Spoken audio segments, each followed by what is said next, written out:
السلام عليكم ورحمة الله.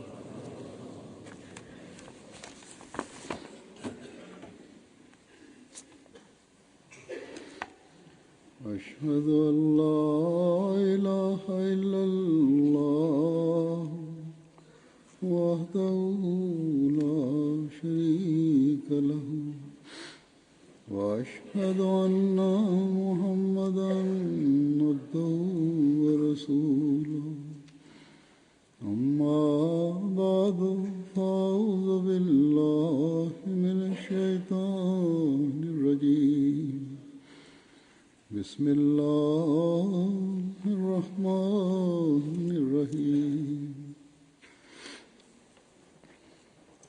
الحمد لله رب العالمين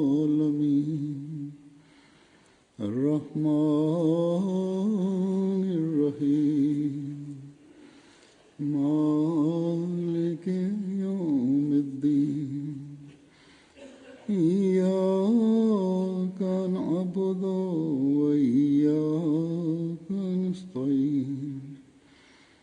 اهدنا الصراط المستقيم صراط الذين أنعمت عليهم غير المغضوب عليهم ولا الضالين.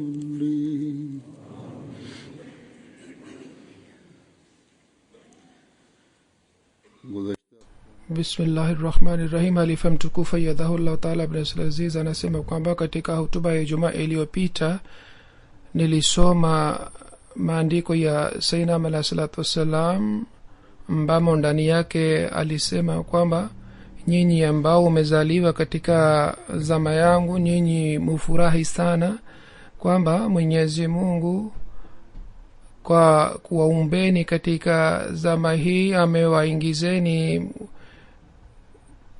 pamoja na wale wenye bahati nzuri waliopata zama ya Sayyidina Muhammad sallallahu alaihi wasallam. Na kwa ajili ya kusubiri zama hii ya Sayyidina Muhammad sallallahu alaihi wasallam mataifa mengi yalipita. Maandiko niliyosoma muhtasari wake ilikuwa hivi nilioeleza sasa hivi. Hazuru anasema sisi wana jumuiya ni miongoni wa wenye bahati nzuri ambao waliompokea Sayyidina Muhammad sallallahu alaihi wasallam, na kwa kufanya hivi kuwa pamoja na wale watu ambao wanafuata amri za Mwenyezi Mungu. Sisi pamoja na wale wenye bahati mbaya ambao ingawa walipata dhama ya Sayyidina Muhammad sallallahu alaihi wasallam lakini hawakupata nafasi ya kumpokea, hawakupata bahati kumpokea Sayyidina Muhammad sallallahu alaihi wasallam. Wapo miongoni wa hawa wengine ambao wamezidi sana katika upinzani, na hivi kwa kukosa mwongozo wa mtume wa Mwenyezi Mungu wametawanyika na hawana umoja kati yao. Basi kwa sababu ya hii tukimshukuru Mwenyezi Mungu kiasi chochote ni kidogo kwamba yeye alituongoza katika njia iliyonyoka, na yeye katika maisha yetu maswali yanayopatikana yeye alitupatia majibu yake kwa kumpita mjumbe wake aliyetuma katika zama hii. Sayyidina Muhammad sallallahu alaihi wasallam katika hutuba zake, maandiko yake na katika hafla zake alikuwa akieleza mambo kadhaa kwa kueleza mifano mbalimbali, na mifano hii inapatikana katika riwaya ya maswahaba wake.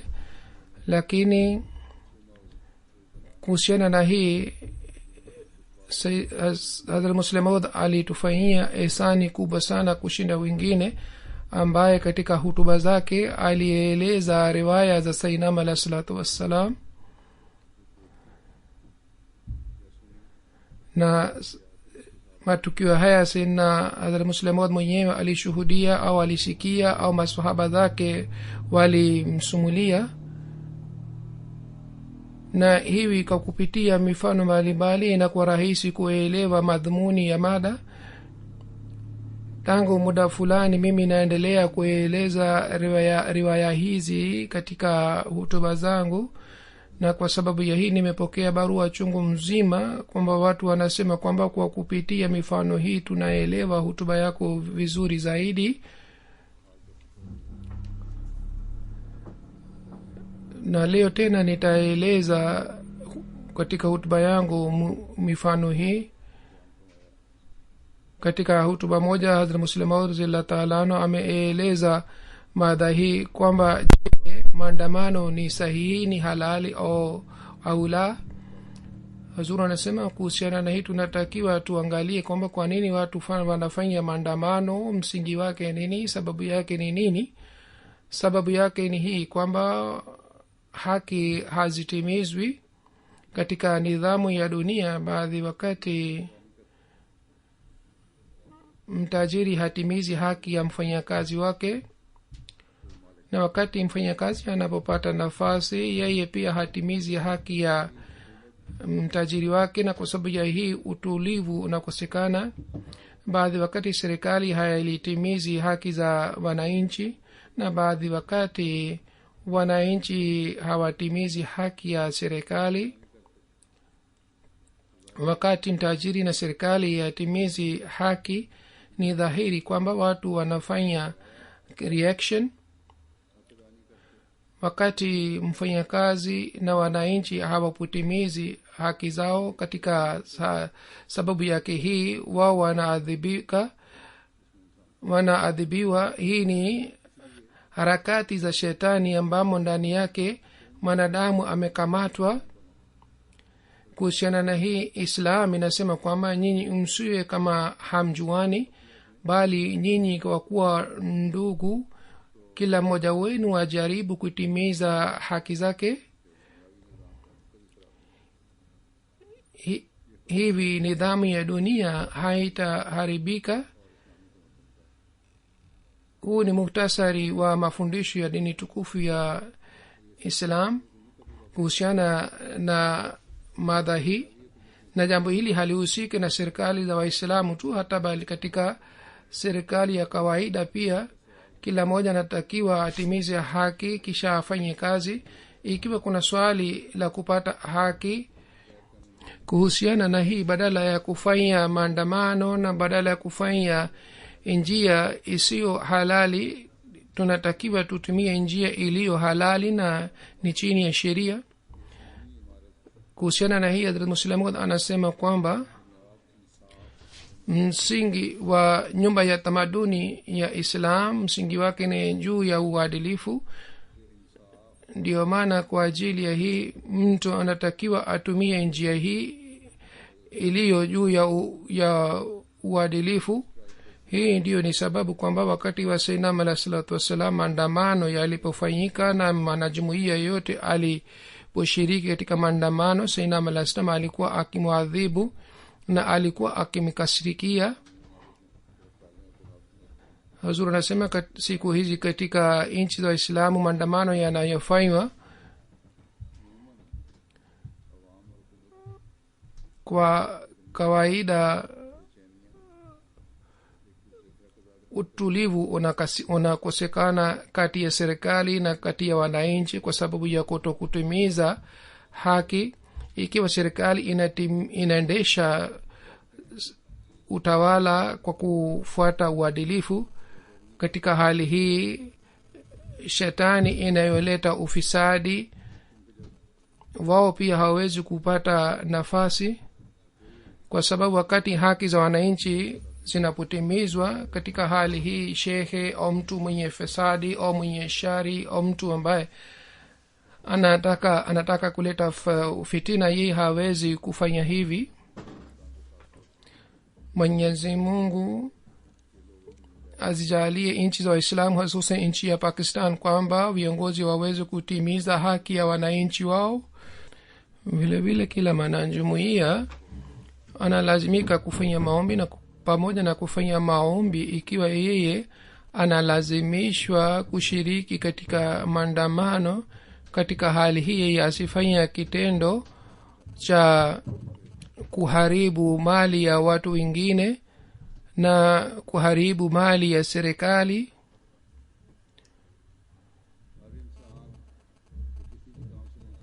Kila mwanadamu anayefanya kazi yoyote, ikiwa yeye anapenda kazi yake, yeye anafanya kazi ile kwa uwezo wake wote.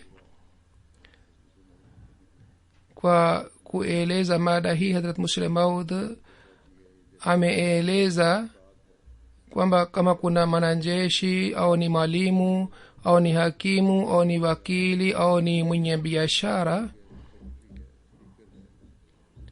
au ni katibu wa bunge au ni speaker wa bunge au ni waziri wa serikali, awe mtu yeyote yeyote anayefanya kazi kwa uaminifu, anafanya kazi kwa moyo wake wote, na anafanya kazi yake siku mzima, jioni anachoka na anasema jioni kwamba mimi kwa sababu ya kazi kubwa sana nimechoka sana na nina uchovu sana. Lakini tunapomwona Mtume sallallahu alaihi wasallam, mfano aliotuachia ni huu kwamba yeye alikuwa akifanya kazi hizi zote ambazo watu wa idara mbalimbali wanafanya katika dunia hii. Mtume sallallahu alaihi wasallam alikuwa akifanya kazi hizi zote zaidi kuliko watu wote. Alikuwa hakimu, alikuwa mwalimu, alikuwa akitimiza haki za wengine, kwa sababu yeye alikuwa kiongozi na alikuwa akiunda sheria au alikuwa akieleza maelezo ya kanuni aliyokuwa akiunda. Lakini pamoja na hii alikuwa akifanya kazi huko nyumbani kwake, alikuwa akisaidia wake zake. Yeye hakusema hata mara moja kwamba mimi nina kazi chungu mzima, mimi siwezi kuwasaidieni hapa katika kazi ya nyumbani. Hadha Musleh Maud amesema kwamba angalieni, Mtume Muhammad sallallahu alaihi wasallam alikuwa akitimiza haki ya wake zake, na alikuwa akitimiza haki za wake zake kiasi hiki kwamba kila mke alikuwa akiona kwamba yeye ni mpendwa zaidi kuliko wengine wote. Tena alikuwa si mke mmoja, bali alikuwa na wake 9, na kwa kuwa wake 9 hakuna hata mke mmoja alikuwa akifikiria kwamba yeye hakuangaliwa vizuri. Baada ya swala ya alasiri, Mtume Muhammad sallallahu alaihi wasallam alikuwa na desturi hii kwamba alikuwa akitembea wake zake wote na alikuwa akiuliza mahitaji yao ni nini. Kisha baadhi wakati katika kazi za nyumbani alikuwa akiwasaidia wake zake. Zaidi ya kazi hii ambazo alikuwa akifanya, alikuwa na kazi chungu mzima Mtume Muhammad sallallahu alaihi wasallam alikuwa akifanya. Hakuna hata dakika moja ya maisha yake Mtume Muhammad sallallahu alaihi wasallam wakati alikaa bure bila kufanya kazi. Hazur anasema, nyinyi pia mnaishi katika nchi hii ambamo watu wanasema kwamba malaria inapatikana katika nchi hii, kwa sababu katika Asia na nchi kadhaa za Afrika ni watu ambao kwa sababu ya uvivu wao na kwa sababu ya kuto kufanya kazi wanasema kwamba kule ni kwa sababu ya maradhi au ni malaria au ni magonjwa mbalimbali. Kwa sababu ya hii wanakuwa wavivu. Lakini angalia, Mtume sasema alikuwa akifanya kazi zote za nje, alikuwa akifanya kazi huko nyumbani. Ilhali Mtume sasema pia alikuwa akiishi katika maeneo ambamo malaria ilikuwa inaishipatikana. Hazuru anasema watu wa Asia na Afrika wanaleta udhuru kwamba sisi tumekuwa wavivu, hatukufanya kazi kwa sababu ya maradhi fulani ya ugonjwa fulani.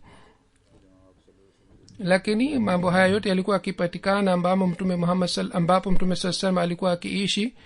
Kisha Hadhrat Musleh Maud anasema kwamba tulimuona Sayyidina alayhi salatu wassalam pia ambaye alikuwa kivuli cha mtume Muhammad sallallahu alaihi wasallam. Hazrat Muslim Maud anasema nakumbuka hali ya kazi ya Sayyidina Ali salam ilikuwa hii kwamba tulipokuwa tukilala tulimkuta anafanya kazi, na tulipokuwa tukiamka tulimkuta bado alikuwa anaendelea na kazi yake.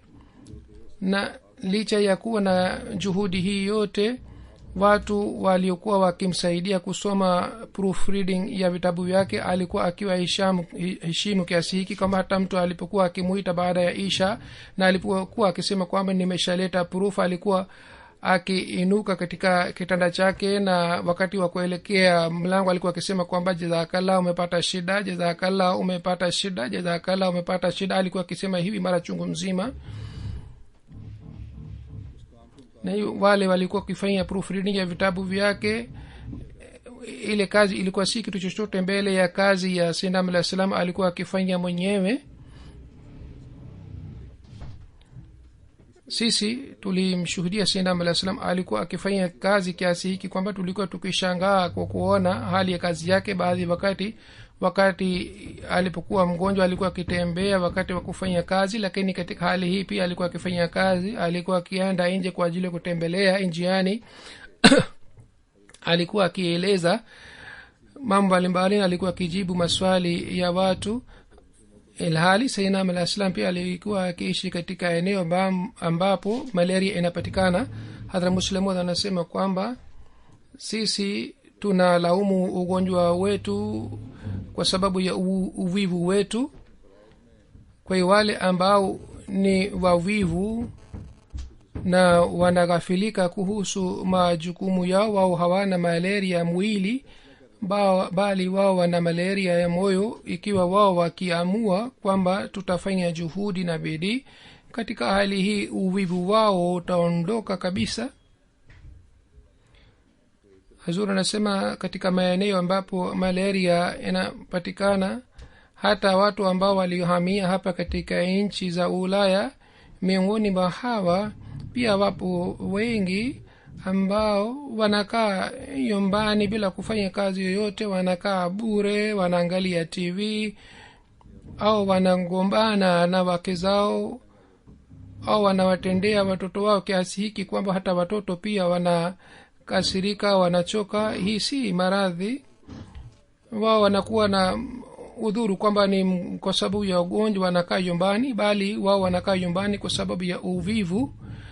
Katika nchi hizi, kwa sababu wao hawana shida ya uchumi na fedha, wao kwa kufanya udhuru wanakaa nyumbani kwa sababu wanajua kwamba watapata matumizi nyumbani, kwa hiyo hawafanyi kazi. Kwa hiyo watu wanaishi katika nchi hizi wanatakiwa waondoe uvivu wao. Kisha katika dini tukufu ya Islam,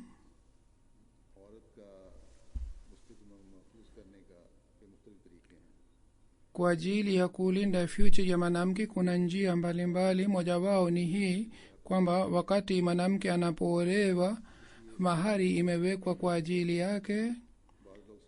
Kwa hiyo inalazimika kwamba mahari ilipwe. Watu wengine wanaona kwamba wakati wa talaka mahari inatakiwa ilipwe, ilhali hii ni mali, ni fedha.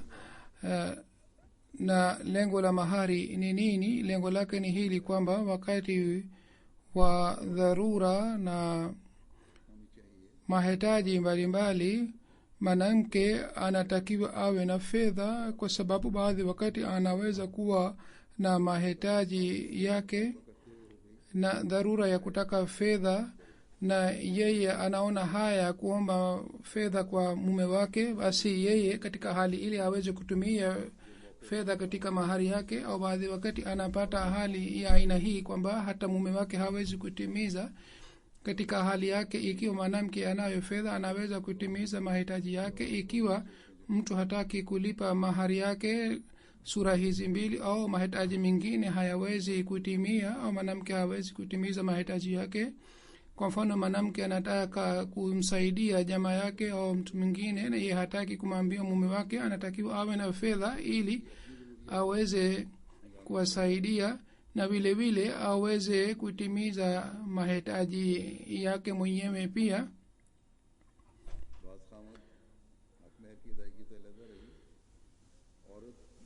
waume kadhaa badala ya kulipa mahari hata mwanamke akifanya kazi wao wanapiga marufuku juu yake kwamba bila ruhusa yetu hutakiwi kutimia hela unayopata au utupatie fedha yote unayopata au kiasi fulani natakiwa utupatie uingize katika akaunti yetu. Huzuri anasema hii yote hairuhusiwi, si halali wala hairuhusiwi. Vile vile katika familia iliyo maskini kuna dasturi hii, hususan katika nchi za maskini, kwamba wazazi wakati wa harusi au wakati wa kumwoza binti yao wanamwomba mahari kwa mume wa binti yao au kwa familia ya mume wa binti yao, na katika hali hii binti yao hapati kitu chochote. Hata baada ya kuolewa wanakuwa mikono mitupe,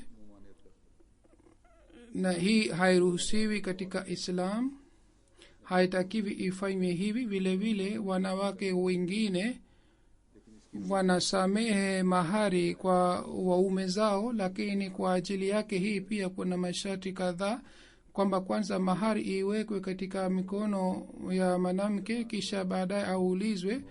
hata Hazrat Umar radhiallahu ta'ala anhu na maimamu wengine waliamua kwamba kwanza mupewe mahari mwanamke kisha yule mwanamke abaki na mahari ile kwa mwaka mzima, na baadaye akitaka kurudisha arudishe kwa mume wake. Yani yeye akitaka kutumia au akitaka kumrudisha mume wake ni juu yake. Hazrat Muslim Maud anaeleza tukio la kusamehewa mahari ambayo ni tukio la sahaba wa Sayyidina alayhi salatu wasalam, kwamba Hazrat Hakim Fazluddin Saheb katika silsila yetu alikuwa mtu mwema sana, alikuwa na wake wawili. Siku moja Sayyidina alayhi salam alisema kwamba mahari ni amri ya sheria na lazima mahari hii ilipwe. Kwa kusikia nasaha hii Hakim Saheb akasema kwamba wake zangu wamenisamehe mahari. Hazur akasema kwamba je, kwanza uliweka fedha mikononi mwao kisha walisamehe? Akasema hapana Hazur, niliomba tu na wao walisamehe. Sayyidina alayhi salam akasema kwamba kwanza uweke fedha mikononi mwao kisha baadaye wao wakisamehe ni sawa. Hazur anasema kwamba hii pia ni hali ya chini, lakini hali halisi ni kwamba mali ile mahari ile ibaki kwa mwanamke kwa mwaka mzima, hata baadaye akisamehe ni sawa. Hakim Saheb alikuwa na wake wawili na mahari ilikuwa rupia 500 na 500. Hakim Saheb akachukua mkopo na akalipa mahari kwa 500 na 500, na wakati wa kulipa akawaambia wake zake kwamba je, unakumbuka mlisamehe mahari hii yangu na sasa munirudishie hela hii? Wake zake wakati ule wakasema kwamba wakati ule tulikuwa hatujui kwamba labda hatutapewa, kwa hiyo sisi tulisamehe, lakini sasa tumeshapata mahari, hatutasamehe hata hatutarudishia. Kwa kusikia hii Hakim Saheb alimjia Sayyidina alayhi salam kwamba kwa nia hii kwamba mimi nitarudishwa mahari. Kwa hiyo nilichukua mkopo na nililipa mahari 1000 rupia 1000, lakini kwa kupokea fedha wao wamekataa kunirudishia. Kwa kusikia hii Sayyidina alayhi salam alicheka sana na alisema kwamba hii ndio ni sawa, kama kwanza mwanamke alipwe mahari yake baadaye akitaka kusamehe basi ni sawa. Pengine kusamehe kuomba kwamba mahari asamehewe, hii si sahihi.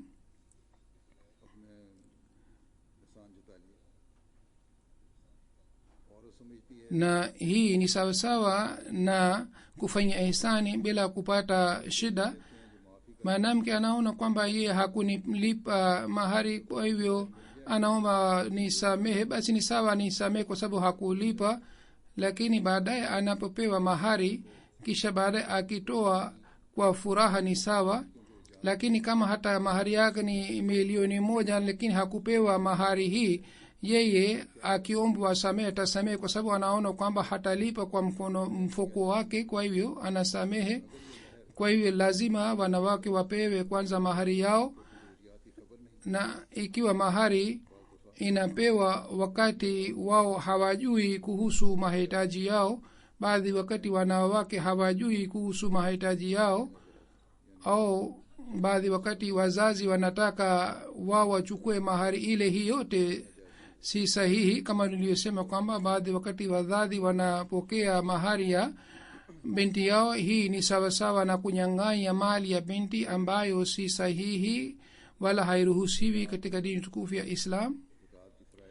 Kisha kuna jambo lingine la zaka, na kila mtu ambaye anatimiza masharti ya zaka analazimika kutoa zaka.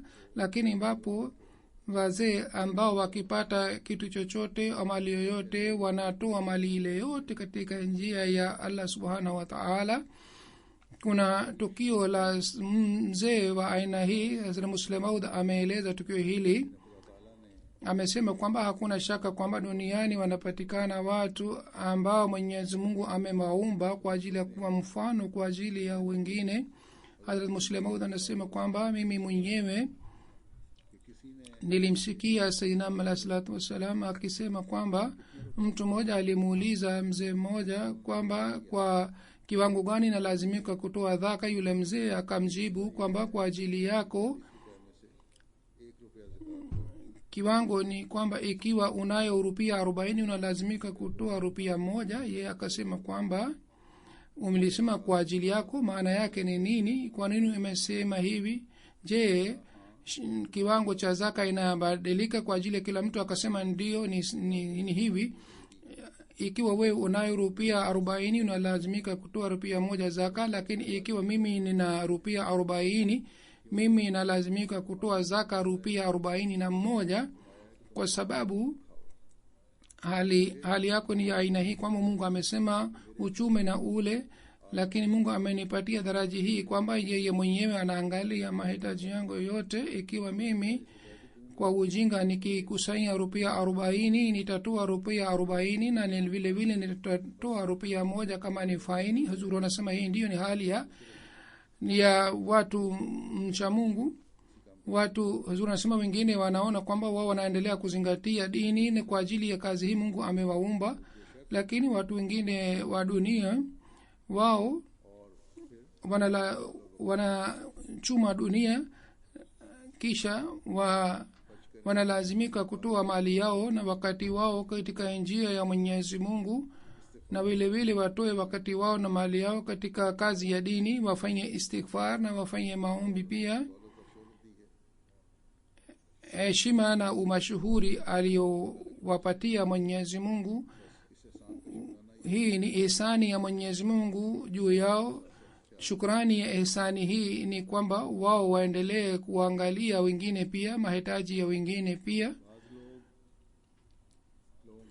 Khalifa mtukufu anasema kwamba wengine wanakuwa na fikira ya kufanya biashara sana, au kwa kuiga mifano ya wengine wanafanya mambo ambayo yanakuwa kinyume na nidhamu ya jumuiya au hayafanani na mafundisho mtukufu ya Islam. Watu hii wanapatikana katika viongozi wa jumuiya.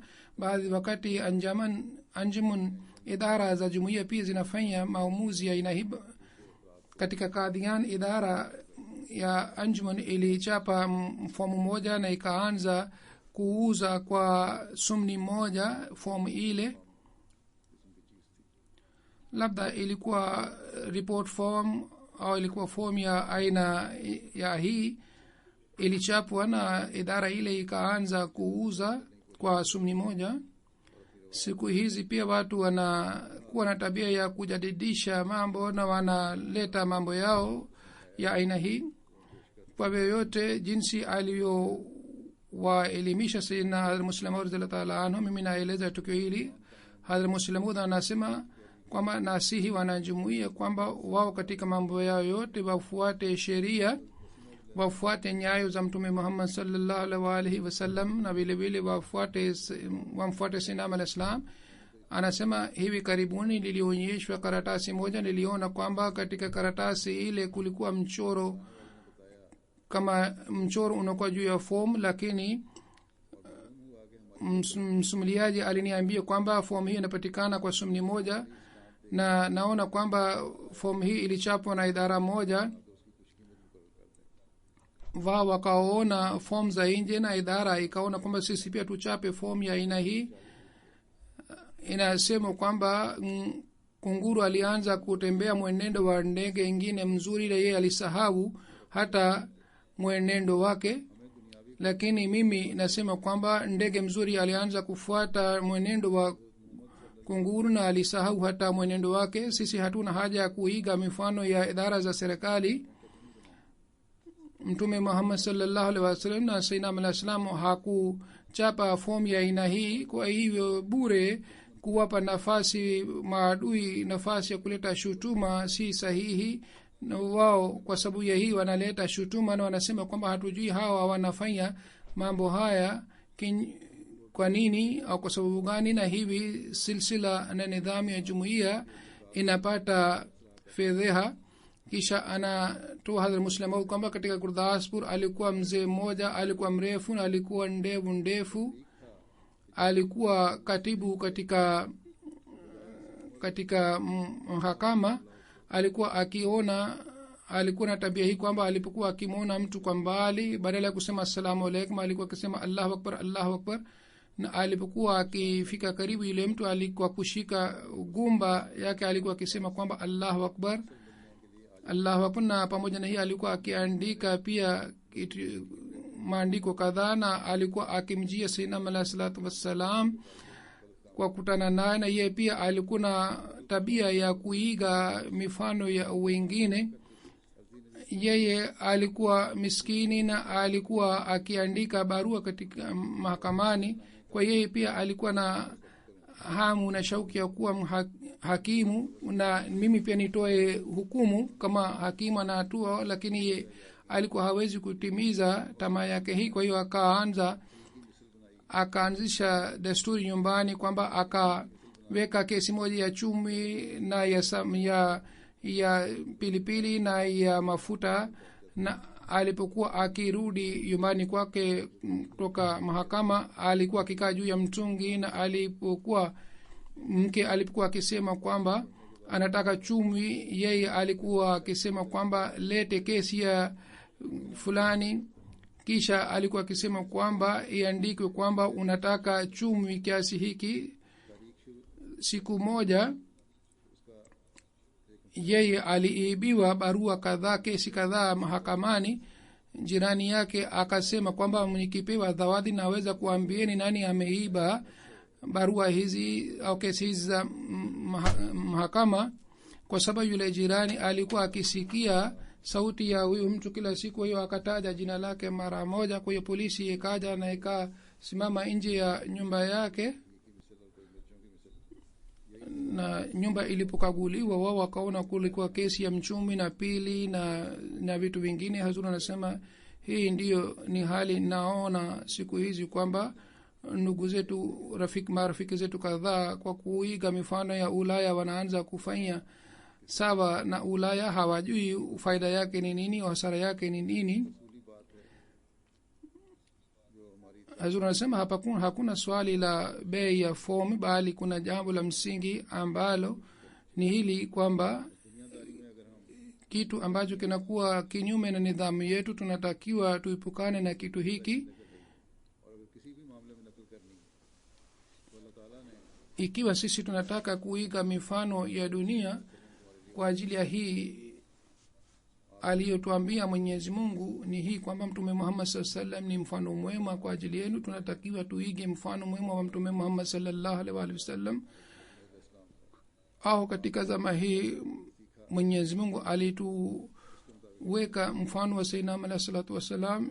Yote tuliojifunza kutoka kwa Sayyidina Muhammad sallallahu alaihi wasallam tunatakiwa tuige mfano ule. Hazrat Muslim Maud anaeleza tukio lake moja kwamba nakumbuka ilikuwa mwaka mwisho wa maisha ya Sayyidina Muhammad sallallahu alaihi wasallam.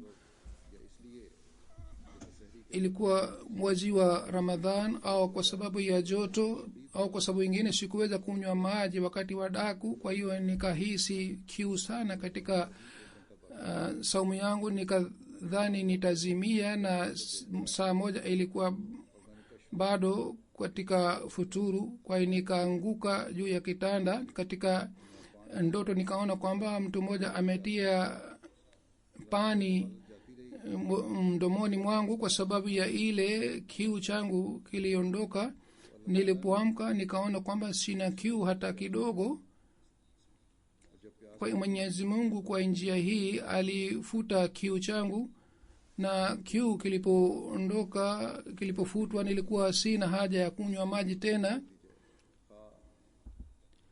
Kwa hiyo lengo linakuwa kwamba dharura itimizwe, hata ile inafanywa kwa kupatia kitu au kwa sababu ya kuweka moyoni wazo hili kwamba mtu hataki kile kitu. Mtu mmoja alimwandikia Sayyidina alayhi salatu wasalam kwamba fanyia maombi kwamba nifunge ndoa na mwanamke fulani. Sayyidina alayhi wasallam akasema nitafanya maombi, lakini hakuna sharti ya ndoa, labda ndoa itafungwa au labda hutampenda tena yule mwanamke. Sayyidina alayhi wasallam akafanya maombi. Baada ya siku kadhaa yule mtu akaandika barua tena kwamba mimi sipendi tena yule mwanamke. Hata Muslimu anasema kwamba mtu mmoja aliniandikia barua moja, mimi pia sawa na sunna ya Sayyidina alayhi salam nilimjibu hivi. Baadaye yule mtu aliniandikia barua kwamba baadaye yeye hakufikiria kuhusu mwanamke yule. Kwa hiyo Mungu anasaidia kwa njia hizi zote mbili. Kitu halisi ni kwamba mtu akifanya maombi afanye maombi kwamba labda yani apate kile kitu au asiwe na wazo la kile kitu, na hivi tunatakiwa tufanye maombi. Na kitu hasa ni kwamba tuombe ridha ya Mwenyezi Mungu, na kwa kutanguliza hukumu ya Mwenyezi Mungu tufanye maombi. Hata siku hizi pia watu wananiandikia barua kwamba sehemu fulani tumepeleka ujumbe ya ndoa, ufanye maombi kwamba ndoa hii ifanywe, na uambie jamaa yake na marafiki zake pia kwamba wao waridhike na ndoa hii, pengine mimi nitakufa. Hazuru anasema kwamba mambo haya yote ni mambo ya ufedhuli. Ndoa, lengo la ndoa hasa ni utulivu wa moyo na vile vile ni kuzaa watoto. Basi tunatakiwa tuombe fadhila za Mwenyezi Mungu kutoka kwake. Ikiwa ndoa ile ni nzuri kwa elimu ya Mwenyezi Mungu, basi ndoa ile ifanywe, pengine mtu asiwe na hamu ya ndoa ile. Tunatakiwa tuombe mapenzi ya dunia pia kwa ajili ya mapenzi ya Mwenyezi Mungu. Hali hii itakapopatikana, basi mapenzi ya dunia pia itakuwa mema na itakuwa dalili ya utulivu wa moyo daima dawamu. Hazuru anasema kwamba kwa kueleza jambo hili kwamba hakuna kitu chochote cha dunia kinachoweza kuudhi. Hadhrat Muslim Maud anasema kwamba kuna sumu fulani ya itwayo kuchila. Watu wengi kwa sababu ya kula sumu hii wanakufa, lakini watu malaki na malaki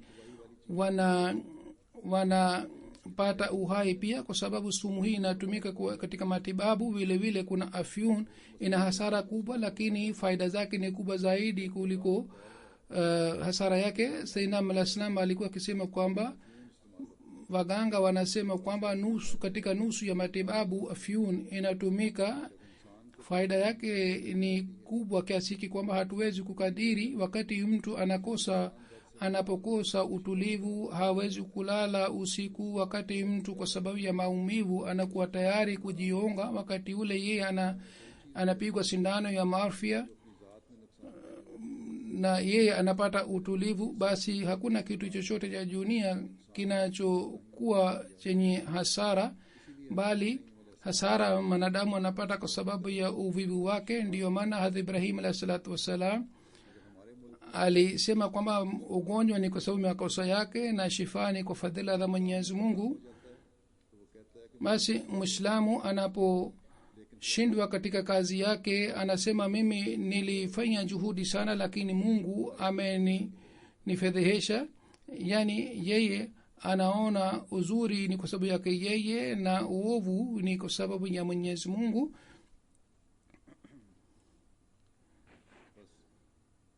hii si sahihi. basi tunatakiwa tukumbuke kwamba mwaminio mkweli ni yule ambaye anapopata matokeo mazuri ya kazi yake aseme alhamdulillah, mungu amenifaulu, amenipatia ufaulu huu.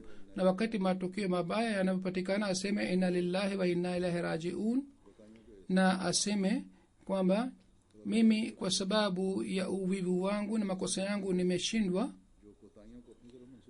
mtu anapata baraka kutoka kwa mungu yule ambaye anasema anashindwa kwa sababu makosa yake, na anapopata ufaulu aseme alhamdulillah. watu wanaosema maneno ya aina hii mungu anawarehemu, na kwa kuwarehemu anasema kwamba huyu mtumishi wangu anasema kwamba ufaulu ni kwa sababu ya mwenyezi mungu, basi lazima nimjalie ufaulu zaidi. Hazur anasema kwamba mambo mengine madogo yanaleta matokeo makubwa sana. kwa kueleza mada hii Hazrat Muslim Maud alieleza katika hutuba yake mmoja kwamba nilimsikia Sayyidina alayhi salatu wassalam alikuwa akieleza tukio la mwanamke mmoja. alikuwa na kijana moja tu. yule kijana alitaka kwenda vitani. yeye akamwambia mama yake kwamba niambie kitu, wakati nitakaporudi nikuletee kama ni zawadi, na kwa kuona zawadi ile ufurahi. mama yake akamwambia ukirudi kwa usalama basi jambo hili ni zawadi kubwa sana kwa ajili yangu. lakini kijana wake akasisitiza lazima uniambie kitu chochote kama nilete zawadi kwa ajili yako. mama akasema sawa, ikiwa unataka kuniletea kitu chochote basi uniletee vipande vya chapati vilivyochomeka, mimi nitafurahi kwa kupata vipande hivi. kwa kuona kwamba jambo hili ni jambo la kawaida, yule kijana akasema kwamba niambie kitu kingine, lakini mama akasema hapana, niletee vipande vya chapati. kwa hiyo akaondoka yule kijana. wakati alipokuwa akipika chakula alikuwa akichoma chapati ili aweze kukusanya vipande vya chapati vilivyochomeka, na alikuwa akila chapati ilikuwa sahihi na vipande vilivyochomeka alikuwa akiweka ili kwa ajili ya zawadi. kwa hiyo aliporudi nyumbani akaleta mifuko mingi ya vipande vya chapati vilivyochomeka, na akasema mama, nilifuata amri yako, lakini hata mpaka leo sikujua kwa nini uliniambia nifanye hivi. mama yake akasema kwamba wakati ulipoondoka, wakati ulikuwa si sahihi, ningekwambia, lakini sasa nakwambia kwamba mtu anapata maradhi chungu mzima kwa sababu ya kwa kula chakula bichi. nilikwambia kwamba uniletee vipande vya chapati vilivyochomeka kwa sababu ya hii kwamba kwa ajili ya kuleta vipande hivi utapika chapati vizuri, hata kama inachomeka sehemu kadhaa utakula chapati iliyo sahihi na iliyochomeka utaweka kando. Hazur anasema kwamba kwa kidhahiri jambo hili ni jambo la kawaida, ni jambo ndogo, lakini ikiwa mama angemwambia wakati ule moja kwa moja kwamba upike chapati vizuri, wakati ule mtoto angeweza kusema kwamba mimi si mjinga, mimi ni mtu mzima, mimi siwezi kula chapati bichi. Hazur anasema hata siku hizi nimeona kwamba watu wengi wanafanya ujahili wa aina hii, wanakula chapati bichi kwa shauku sana.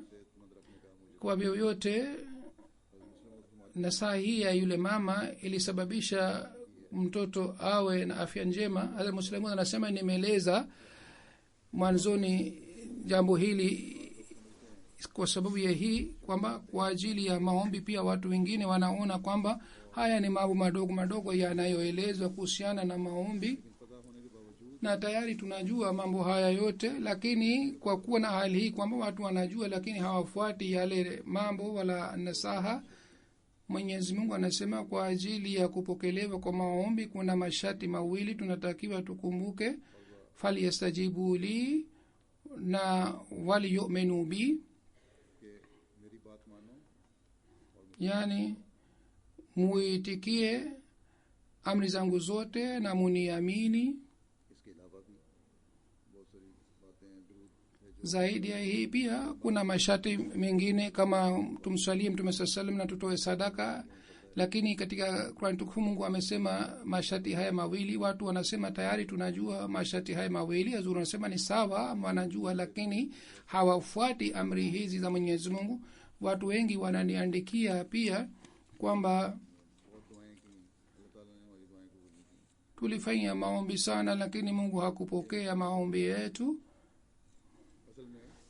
Hii ni shutuma juu ya Mwenyezi Mungu. Kwa hakika hii ni udhaifu wa imani. Muda fulani mtu mmoja alinijia akasema, nimefanya maombi sana lakini Mungu hakupokea maombi, sababu yake ni nini? Nilimwambia Mungu anasema kwamba falyastajibu li, yani mufuate amri zangu zote. Je, wewe unafuata amri zote za Mwenyezi Mungu? Yule mtu akasema hapana. Basi Huzuri anasema kwanza tunatakiwa tuzingatie hali zetu kwamba kiasi gani tunafuata amri za Mwenyezi Mungu, kisha hatufuati hata waliyu'minu bi, amri hii ya Mungu. Ikiwa dua haikupokelewa katika wazo letu, tunadhani kwamba dua haikukubaliwa kwa sababu dua haikupokelewa moja kwa moja, na kwa sababu ya hii imani inadhoofika. Tunatakiwa tuwe na imani kama imani ya Ibrahim alayhi salatu wasalam, kwamba ikiwa tuna udhaifu tuseme kwamba udhaifu ni kwa sababu yetu sisi wenyewe. Ikiwa tunapata ufaulu tuseme kwamba ufaulu umepatikana kutoka kwa Mwenyezi Mungu. Kisha Mungu anasema hali hii itakapopatikana kwamba mtumishi wangu ananitegemea, hivi napokea maombi yake. Katika hali hii Mungu anapokea maombi. Mwenyezi Mungu atujalie tuweze kufuata amri zake zote na aimarishe imani zetu na apokee maombi yetu yote. Amin. Halifa mtukufu anasema baada ya swala nitaswalisha janeza moja ghaibu ambayo ni bana Asadullah Islam Shah Saheb ambaye ni mtoto wa Sayyid Naim Shah Saheb. Babu wa huyu marehemu pia alikuwa mwanajumuiya, na familia hii inatoa huduma sana za dini. Tarehe 24 ya Machi 2014 kwa sababu ya shambulia ya mtu mmoja alifariki. Tarehe 24 alikutwa nje ya duka lake katika hali hii kwamba amejeruhiwa. Alipelekwa hospitalini lakini alikuwa ameshafariki kabla ya kufika hospitalini. Huyu bana marehemu aliuawa kwa sababu alikuwa mwanajumuiya, na kwa sababu ya hii alipata daraja ya ushahidi. Press na serikali imepeleka rambirambi. Hazur anasema hii ni jukumu la serikali ya hapa kwamba izuie wenye shari hapa. Pengine wakiruhusu mashehe wao wataleta fitina kama hawa mashehe wameleta katika nchi za Waislamu. Katika Februari 1944 marehemu alizaliwa. Alipata elimu ya FSC na 1998 alihamia Glasgow na alishiriki biashara pamoja na baba yake. Alikuwa Muswi na alikuwa akitoa mchango sawa na taarifa ya Khudamul Ahmadiyya. Alikuwa akishiriki ijtimaa ya Khudamul Ahmadiyya, alikuwa akitoa mchango na alikuwa akija kwa ajili ya swala ya Ijumaa pia, na vile vile alishiriki ijtimaa za Khudamul Ahmadiyya.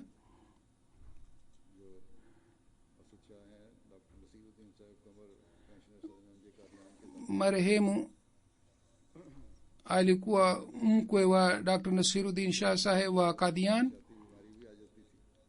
kwa tangu muda fulani alikuwa na maradhi ya akili. Regional Amir Saheb amesema kwamba mara ya mwisho nilipozungumza naye alisema anafuata uhalifa na alisema anapenda uhalifa. Hazur asema wengine watu wana mawazo kwamba aliacha jumuiya, lakini hakuacha jumuiya, alikuwa mwanajumuiya na aliuawa kwa sababu ya jumuiya, kuwa mwanajumuiya. Na mwisho wa uhai wake alishiriki katika mikutano za jumuiya na mikutano za Khudamul Ahmadiyya. Shamsuddin Saheb ambaye ni mbashiri wa Kababir anasema kwamba mke wa Asad Saheb aitwaye Tayyiba ni kutoka Qadian, na vile vile mke wa bana Shamsuddin Saheb pia ni kutoka Qadian na ni kazani yake. Ayu bana Shamsuddin anasema nilienda nyumbani kwa bana Asad Saheb, nilikaa nyumbani kwake usiku moja. Mara mbili nilipokwenda, bana Asad aliendelea kuniuliza kuhusu mahubiri na maendeleo ya jumuiya na hakuzungumza kuhusu mambo ya dunia. Na nilimkuta usiku alikuwa na swali sala ya tahajjud. Mwenyezi Mungu amghofirie marehemu na awajalie watu wa familia subira sana, na mke wake pia. Kama niliyosema, baada ya swala nitaswalisha jeneza yake ghaibu.